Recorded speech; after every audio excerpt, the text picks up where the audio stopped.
Assalamualaikum warahmatullahi wabarakatuh. Kembali lagi di channel Slamet Untung. Gimana kabar kalian semua?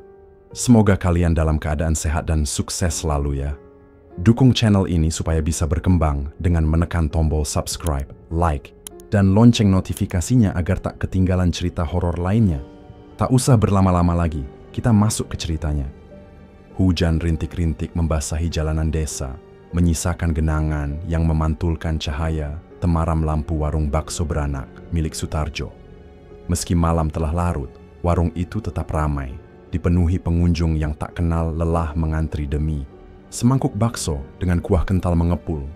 Aromanya tajam menggoda seperti mantra yang tak bisa diabaikan. Di balik meja kasir, Sutarjo tersenyum puas, menghitung hasil penjualan yang cukup untuk menambah isi tabungannya.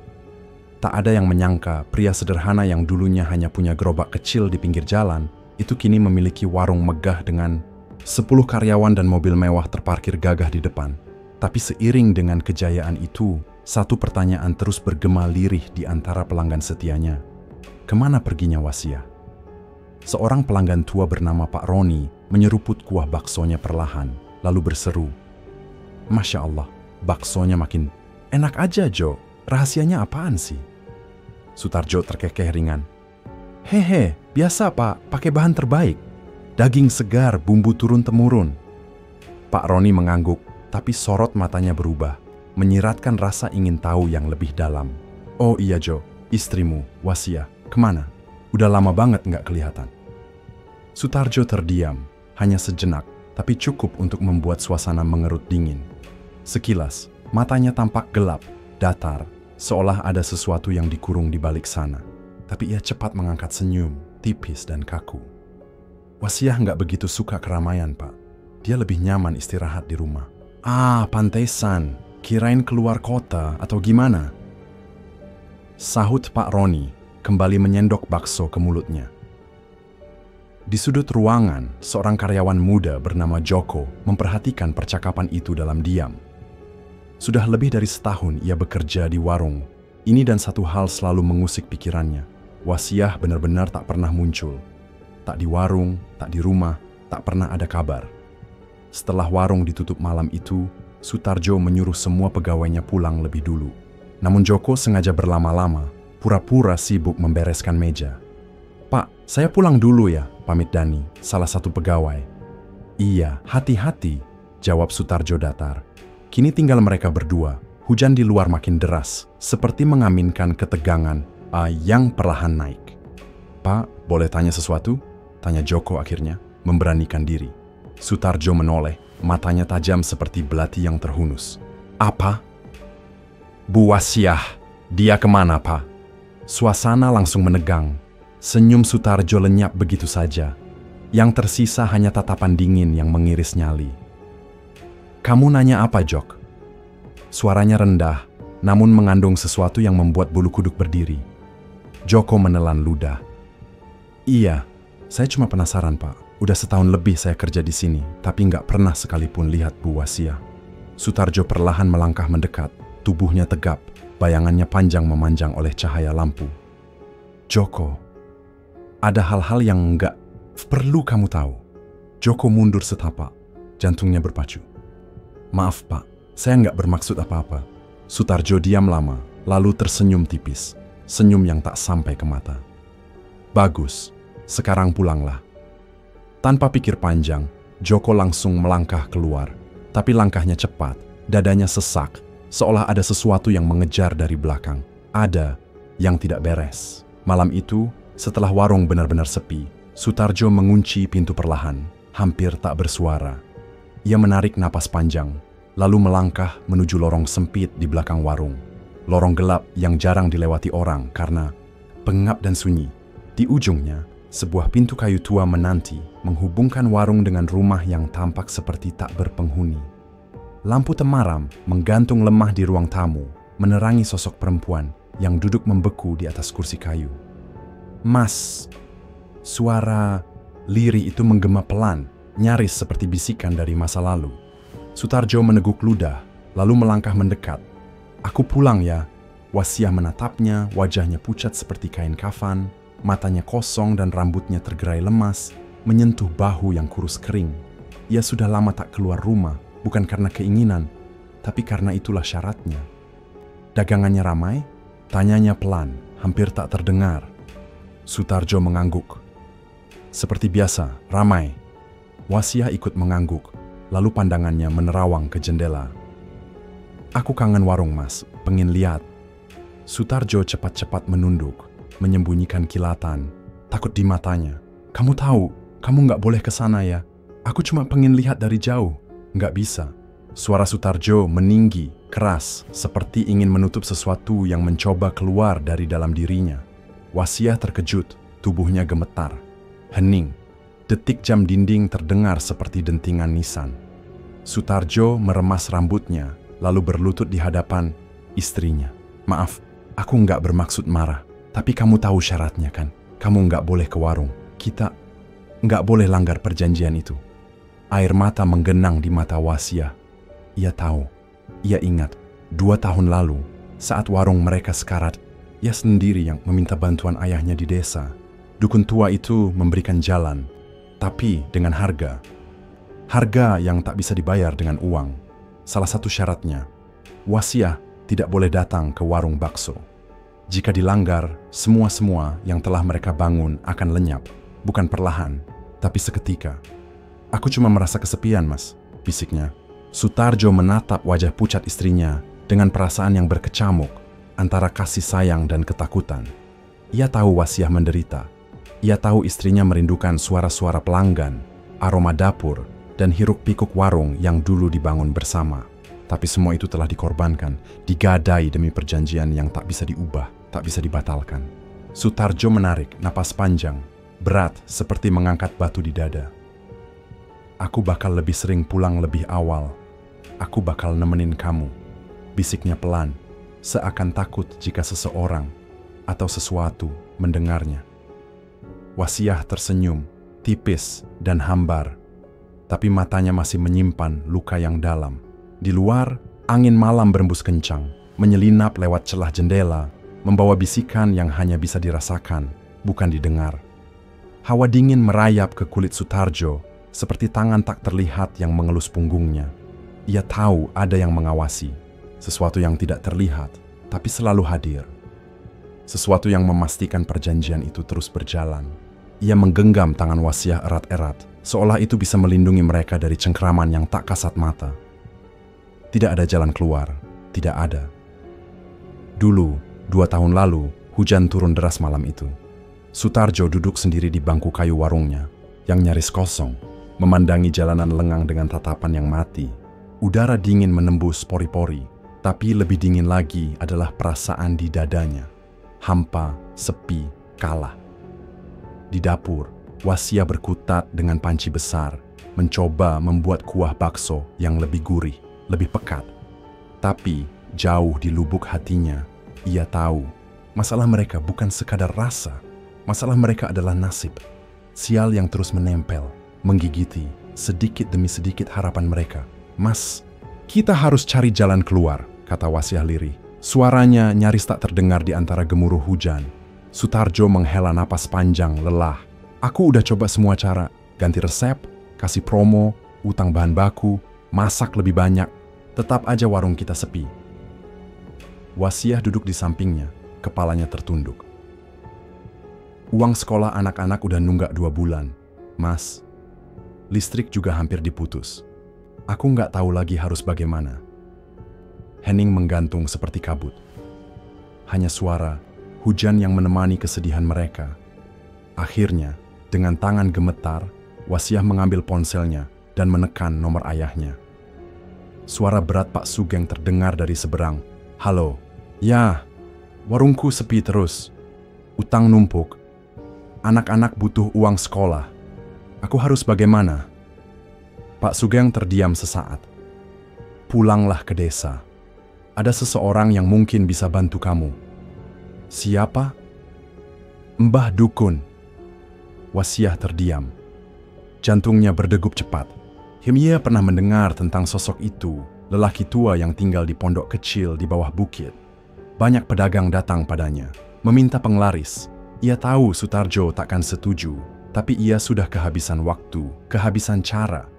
Dengan tabungan yang nyaris habis, Wasiah berangkat. 5 jam naik bus, lalu ojek menembus jalanan berbatu. Pohon-pohon rimbun menggelayut seperti tangan yang siap merenggut. Udara desa terasa lebih sunyi, lebih pekat. Di depan rumah tua itu, Pak Sugeng sudah menunggu. "Kamu yakin?" tanyanya pelan. Wasiah mengangguk. "Kalau gitu ikut aku." Mereka berjalan menembus hutan, lewat jalan setapak yang semakin menyempit. Langit gelap, suara angin bertubrukan dengan dedaunan. Setelah hampir setengah jam berjalan, mereka sampai di depan pondok reot. Cahaya lampu minyak menyala redup dari dalam. Aroma dupa menyeruak tajam seperti mencengkram leher. Pak Sugeng mengetuk 3 kali, sunyi. Lalu suara berat dari dalam menyahut, "Masuk!" Dengan jantung berdebar, Wasiah melangkah. Di dalam, seorang lelaki tua duduk bersila di atas tikar lusuh. Janggutnya menjuntai, matanya tajam, dan senyumnya membuat bulu kuduk berdiri. "Kamu anaknya Sugeng?" tanyanya tanpa nada. Wasiah mengangguk. "Apa maumu?" Dengan suara lirih, Wasiah menceritakan segalanya. Warung sepi, utang yang membelit, anak-anak yang butuh sekolah. Lelaki tua itu mendengarkan tanpa bicara, lalu mengangguk. "Kalau cuma penglaris biasa, kamu harus sering datang ke sini, perbarui mantra. Tapi kalau kamu mau yang lebih kuat, ada cara lain." Tenggorokan Wasiah tercekat. "Apa itu?" Pesugihan. Udara dalam pondok seketika berubah, lebih berat, lebih dingin, dinding seperti mendekat. "Pesugihan ini tidak akan membuatmu kayak dalam semalam, tapi warungmu akan selalu ramai. Orang-orang akan datang dari desa-desa jauh. Mereka akan ketagihan. Mereka akan kembali." Wasiah gemetar. "Apa syaratnya?" Lelaki itu menatapnya. Tatapannya menusuk, seperti menelanjangi jiwa. "Darahmu. Setiap kali kamu memasak kuahnya, teteskan darahmu sendiri. Tidak banyak, hanya beberapa tetes. Itu adalah perjanjian antara kamu dan mereka." Wasiah terdiam, napasnya sesak. "Mereka?" Mbah Dukun tersenyum, pelan, dingin. "Jangan tanya siapa mereka. Cukup tahu bahwa mereka ada, dan mereka akan memastikan warungmu tak pernah sepi." Tawaran itu mengerikan, tapi juga menggiurkan. Namun Mbah Dukun belum selesai. Suaranya semakin berat saat berkata, "Tapi ada satu syarat tambahan. Kamu tidak boleh datang ke warung." Wasiah terkejut, alisnya mengernyit. "Kenapa?" Suasana dalam pondok mendadak lebih dingin, seperti seluruh cahaya ditelan oleh bayangan. "Karena kamu adalah bagian dari perjanjian ini. Kamu tidak boleh datang ke warung.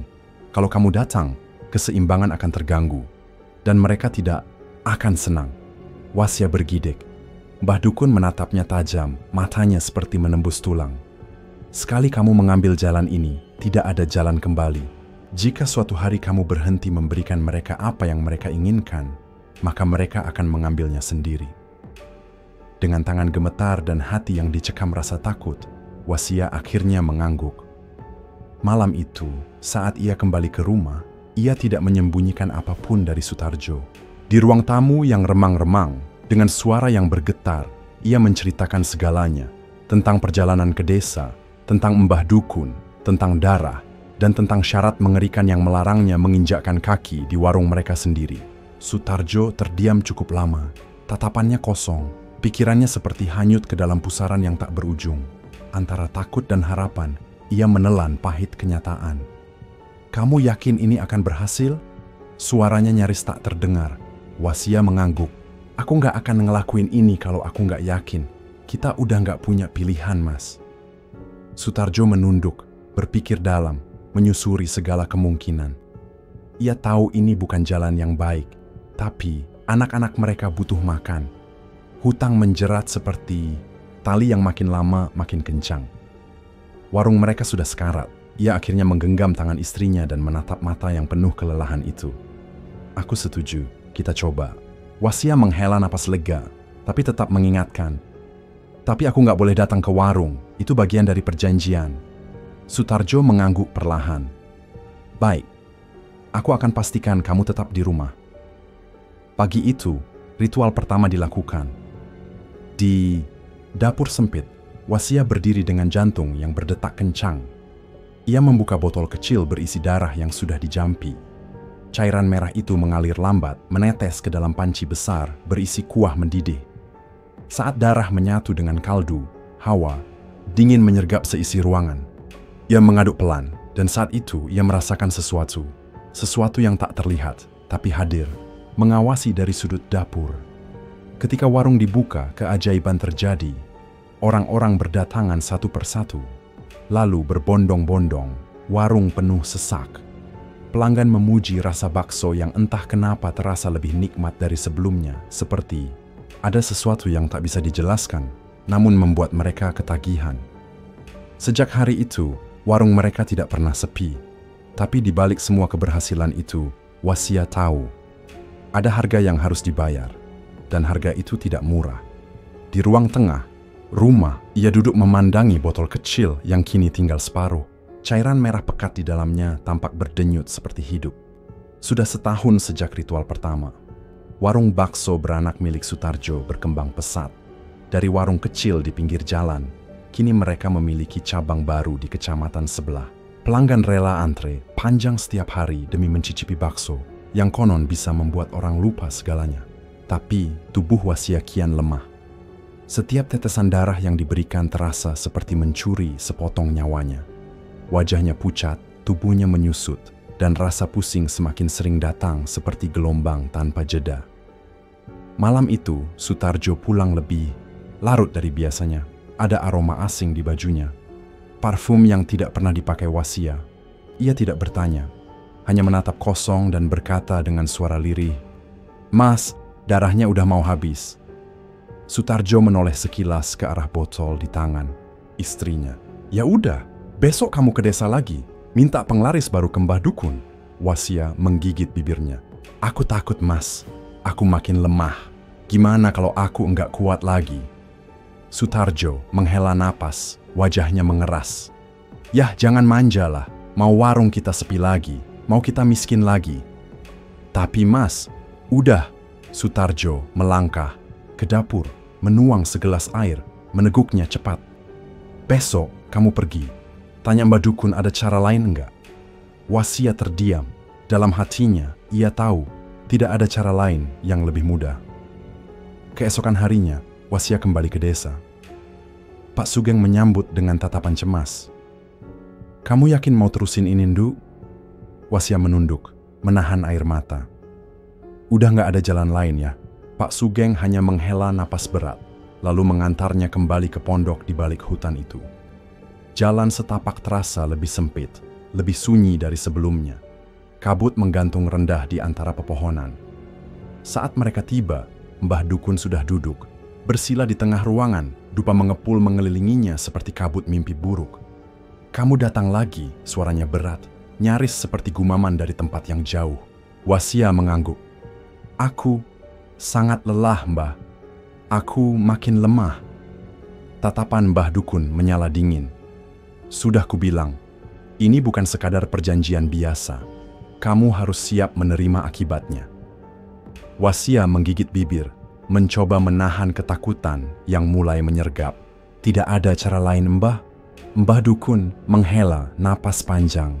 Aroma dupa semakin menusuk. "Untuk saat ini, tidak ada. Kamu masih harus memberikan darahmu." Jantung Wasia berdetak cepat, seperti hendak melompat keluar dari dada. "Aku takut, Mbah." Mbah Dukun hanya menatapnya tanpa ekspresi. Takut tidak akan mengubah apapun. Jawabannya dingin. Pak Sugeng menepuk bahu anaknya. "Kalau ini terlalu berat, kita bisa cari cara lain." Wasia menggeleng. "Aku udah terlanjur masuk ya." Mbah Dukun tersenyum tipis. "Bagus, kamu sudah menerima takdirmu." Ia kemudian mengambil pisau kecil, berukir dari dalam kotak kayu tua. "Kita mulai ritualnya." Wasia merasakan ketakutan yang sama seperti tahun lalu, tapi kali ini tubuhnya lebih lemah. Ia merasa semakin dekat dengan kehancuran, tapi tak ada jalan keluar. Mbah Dukun menggenggam tangannya, membuat sayatan kecil di pergelangan tangan Wasia. Darah segar menetes ke dalam botol kecil. Wasia memejamkan mata, menahan nyeri yang terasa lebih menyakitkan dibandingkan sebelumnya. Mbah Dukun mulai melafalkan mantra, sementara dupa yang terbakar semakin menebarkan aroma menyengat. Ruangan terasa semakin panas, udara seakan bergetar. Wasia menggigit bibirnya, merasakan kepalanya berputar. Saat botol hampir penuh, Mbah Dukun menghentikan ritual. Ia menutup botol dengan kain merah, lalu menyerahkannya kepada Wasia.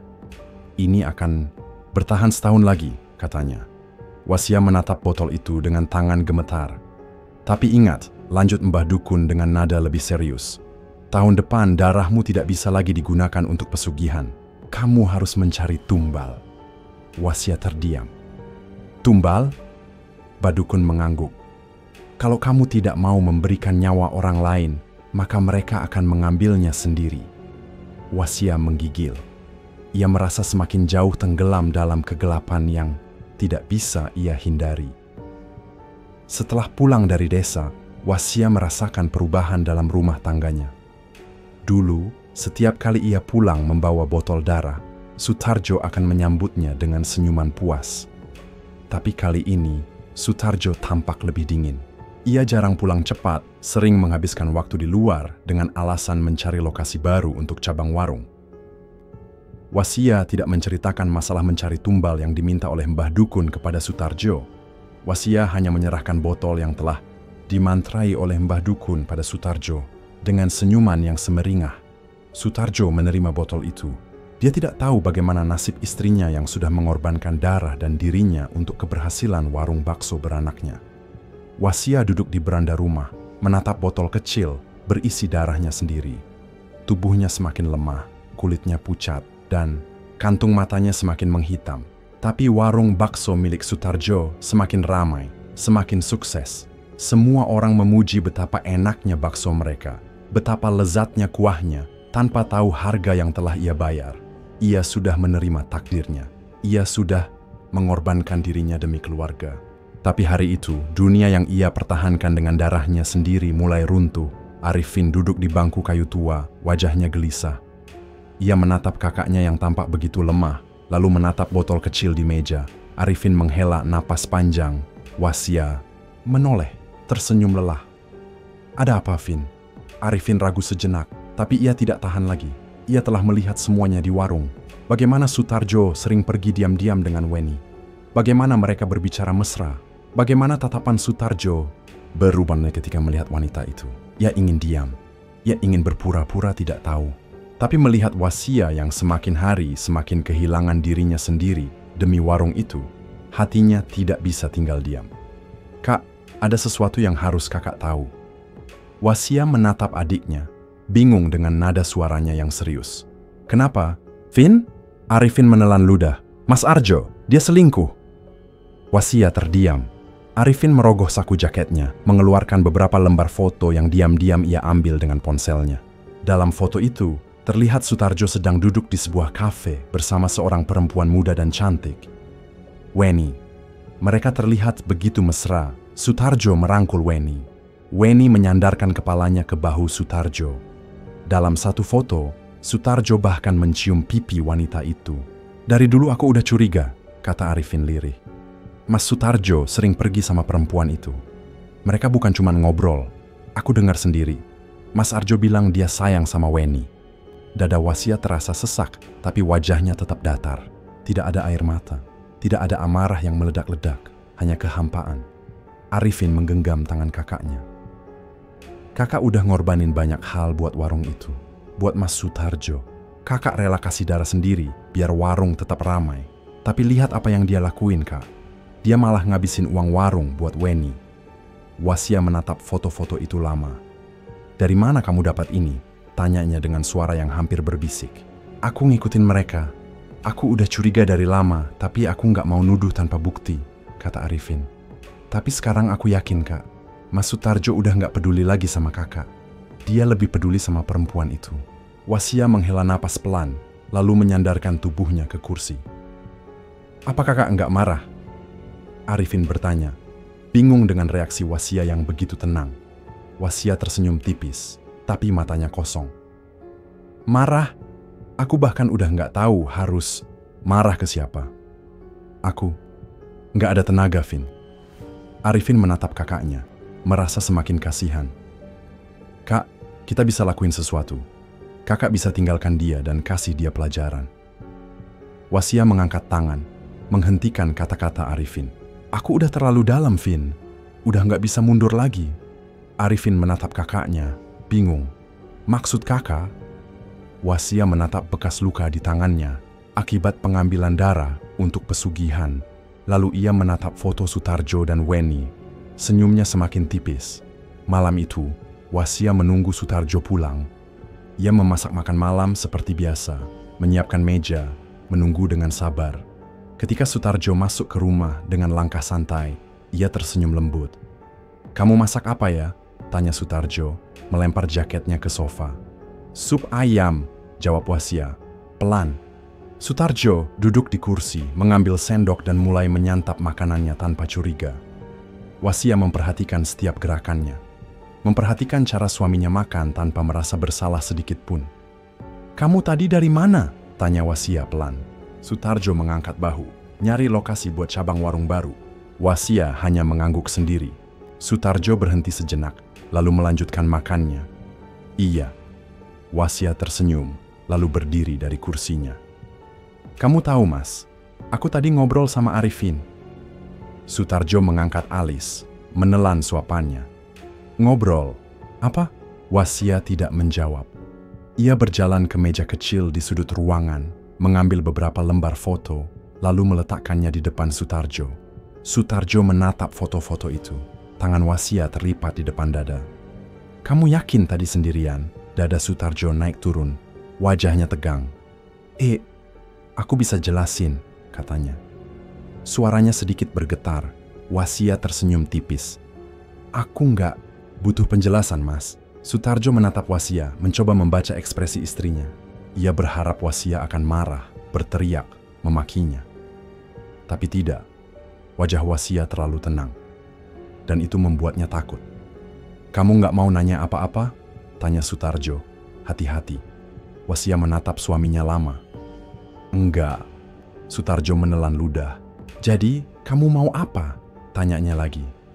Wasia berjalan mendekat, menatap suaminya dari dekat. "Aku udah kasih semuanya buat kamu, Mas. Semua, termasuk darahku sendiri." Sutarjo terdiam. "Tapi kamu malah ngasih hatimu buat perempuan lain." Wasia menunduk sedikit. Suaranya semakin pelan. "Aku nggak akan marah, tapi aku juga nggak akan lupa." Sutarjo mulai berkeringat.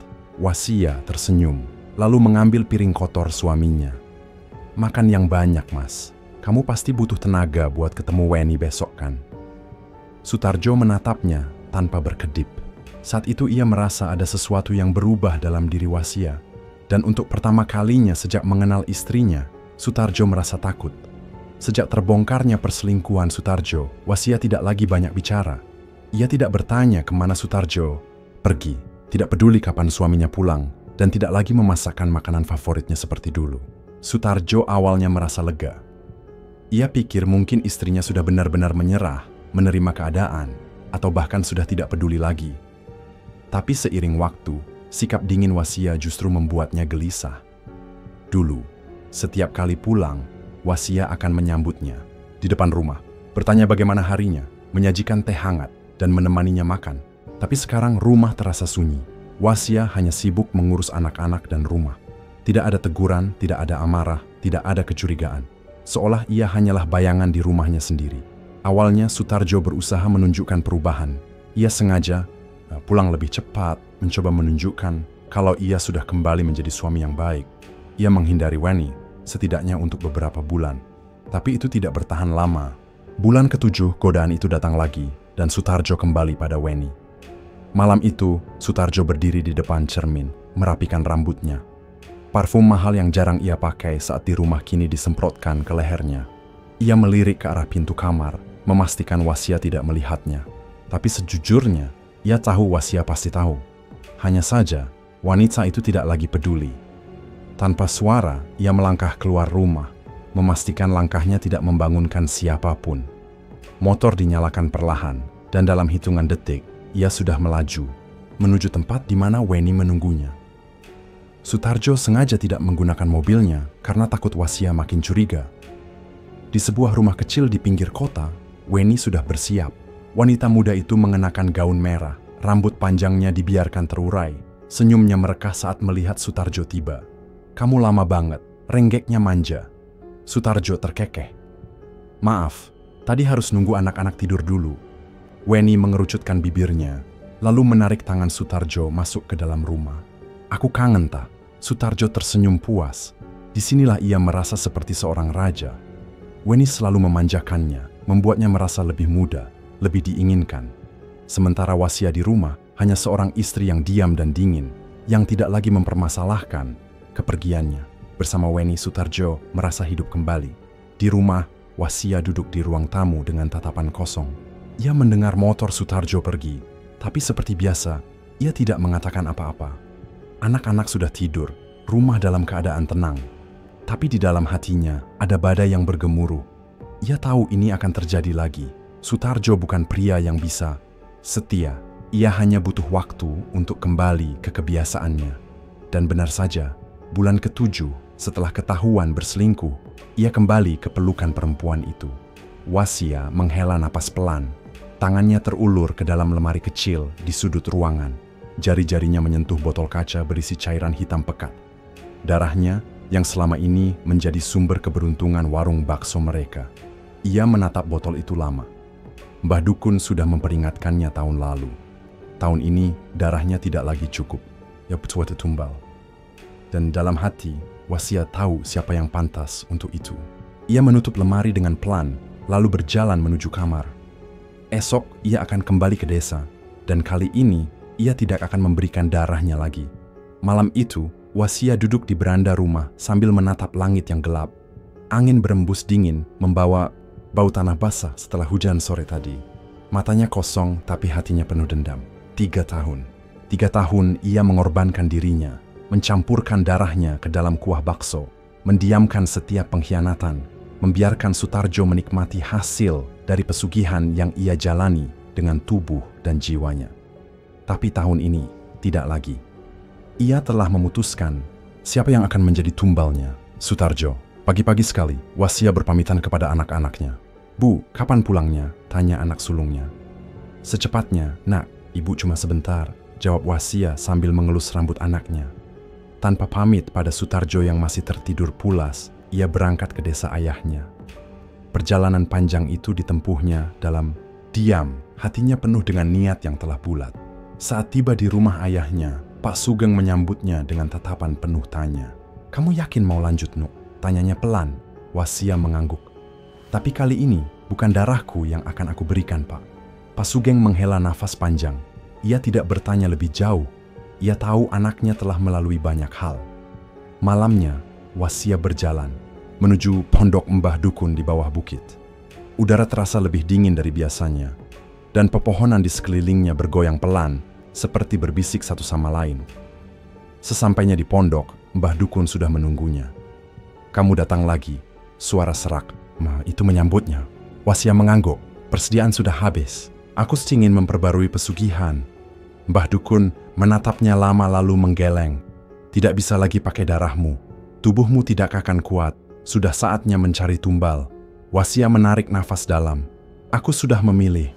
Mbah Dukun tersenyum samar. "Siapa?" "Sutarjo." Pondok itu mendadak sunyi. Lilin-lilin di sudut ruangan berkedip lemah. Angin berembus masuk melalui celah pintu, membuat tubuh Wasia merinding. Mbah Dukun tertawa pelan. "Pilihan yang menarik." "Kamu yakin?" "Aku yakin," jawab Wasia tanpa ragu. Mbah Dukun tidak bertanya lagi. Ia mengambil sesajen yang telah disiapkan, lalu mulai merapalkan mantra. Wasia bersila di lantai, memejamkan mata. Dalam kegelapan, ia membayangkan wajah Sutarjo.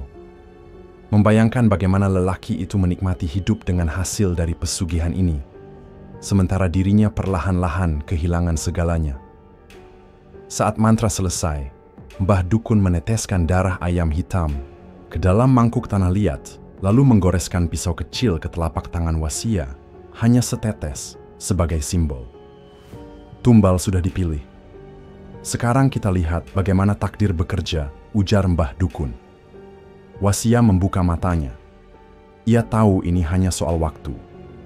3 hari setelah Wasia kembali ke rumah, Sutarjo mulai mengalami gangguan. Malam pertama, ia terbangun dengan keringat dingin. Di dalam mimpinya, ia melihat sosok hitam berdiri di sudut kamar. Bayangan itu tidak memiliki wajah, hanya sepasang mata merah yang menatapnya tajam. Ia terbangun dengan nafas tersengal. Tetapi saat menoleh, bayangan itu masih ada. Sutarjo berteriak, membuat Wasia terbangun. "Ada apa, Mas?" tanyanya datar. Ada sesuatu di sana." Sutarjo menunjuk sudut kamar. Wasia menoleh, lalu kembali menatap suaminya dengan ekspresi kosong. "Gak ada siapa-siapa, Mas." Sutarjo mengusap wajahnya. "Mungkin aku cuma mimpi." Tapi malam berikutnya mimpi itu kembali dan semakin parah. Ia mulai mendengar suara-suara yang memanggil namanya. Kadang suara itu seperti datang dari dalam warung, kadang dari dalam lemari, dan kadang dari bawah ranjangnya sendiri. Setiap kali ia menoleh, sosok itu ada di sana, berdiri dengan diam di sudut kamar, matanya merah menyala menatap tajam. Makin lama, Sutarjo mulai kehilangan nafsu makan. Makanan terasa hambar, bahkan bakso buatannya sendiri terasa seperti karet basi yang tak bisa ditelan. Tubuhnya semakin lemah, wajahnya semakin pucat. Wasia hanya diam, mengamati suaminya yang perlahan-lahan hancur. Beberapa minggu kemudian, tubuh Sutarjo mulai mengalami perubahan aneh. Kulitnya terasa gatal, perlahan membusuk seperti daging yang direbus terlalu lama, lunak dan berbau. Ketika ia bercermin, ia melihat luka-luka aneh di wajah dan tubuhnya. "Apa-apaan ini?" Ia berteriak panik. Ia mencoba menutupi tubuhnya dengan pakaian lengan panjang dan celana tebal, tetapi bau anyir tetap melekat, menusuk hidung. Weni, yang biasanya selalu menemaninya, mulai menjauh. "Mas, kamu kenapa sih kok kayak gini?" tanya Weni dengan ekspresi. Jijik. "Aku nggak tahu, Wen. Aku sakit," jawabnya dengan suara serak. Weni mundur, menutup hidungnya. "Aku nggak bisa, Mas. Aku takut." Sutarjo mencoba meraih tangan Weni, tetapi wanita itu langsung menepisnya. "Jangan sentuh aku," Weni berteriak. Sutarjo terdiam melihat ketakutan yang terpancar di mata Weni.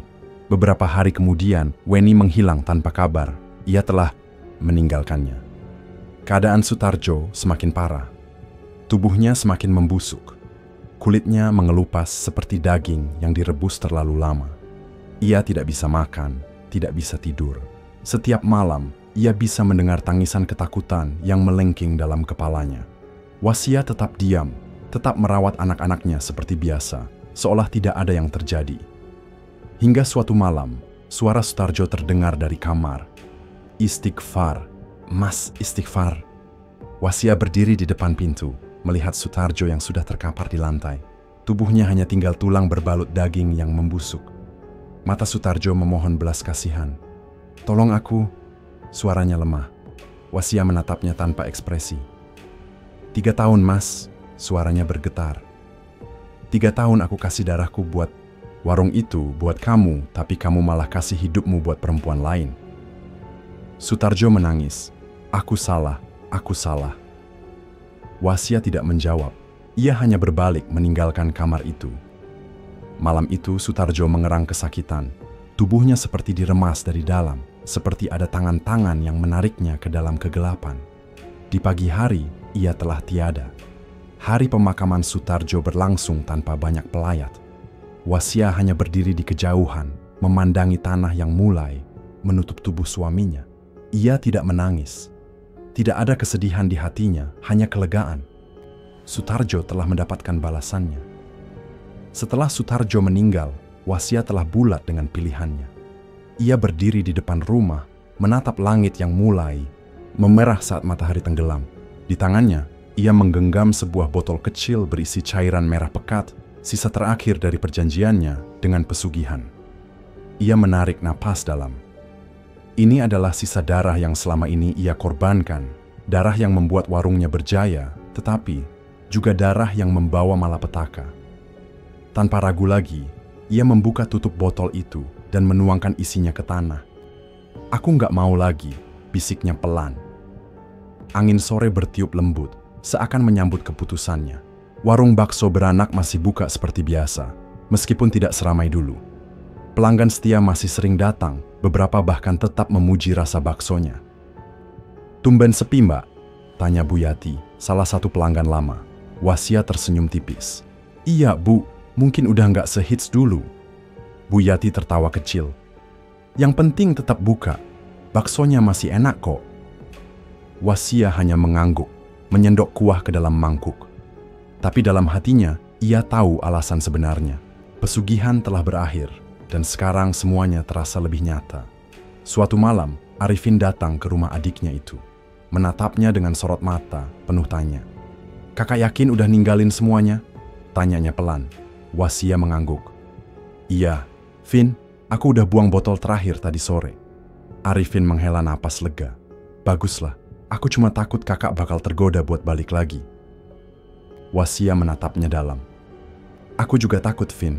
Tapi aku nggak mau kehilangan lebih banyak lagi.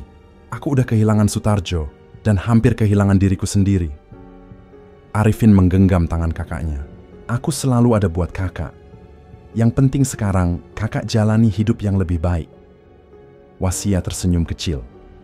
Untuk pertama kalinya dalam bertahun-tahun, ia merasa ringan. Malam itu, Wasia duduk di kamar, memandangi foto anak-anaknya yang tertawa lepas di taman. Ia ingat bagaimana dulu ia rela melakukan apapun demi mereka, bahkan sesuatu yang keliru. Ia menyesali keputusannya, tetapi ia juga bersyukur masih diberi kesempatan untuk memperbaiki semuanya. Sekarang, ia hanya ingin hidup sederhana, tidak perlu kaya, tidak perlu warung besar. Asalkan cukup untuk anak-anaknya, itu sudah lebih dari cukup. Di luar, angin berembus pelan, membawa aroma tanah dan dedaunan basah. Wasia menutup matanya, menghirup udara malam dengan tenang. Tidak ada suara-suara aneh, tidak ada mimpi buruk, tidak ada bisikan dari kegelapan, hanya ketenangan. Dan itu adalah hadiah terbaik yang bisa ia dapatkan. Pagi itu, Wasia bangun lebih awal dari biasanya. Ia menyiapkan sarapan untuk anak-anaknya, sesuatu yang dulu jarang ia lakukan karena terlalu sibuk mengurus warung dan memikirkan pesugihan. Ada telur dadar dan tempe goreng. "Ayo makan sebelum kesiangan," katanya sambil menuangkan teh hangat ke dalam gelas. Anak-anaknya yang masih mengantuk tersenyum kecil. "Ibu nggak kerja dulu?" tanya si bungsu. Wasia menggeleng. "Nanti saja, sekarang ibu mau sarapan bareng kalian."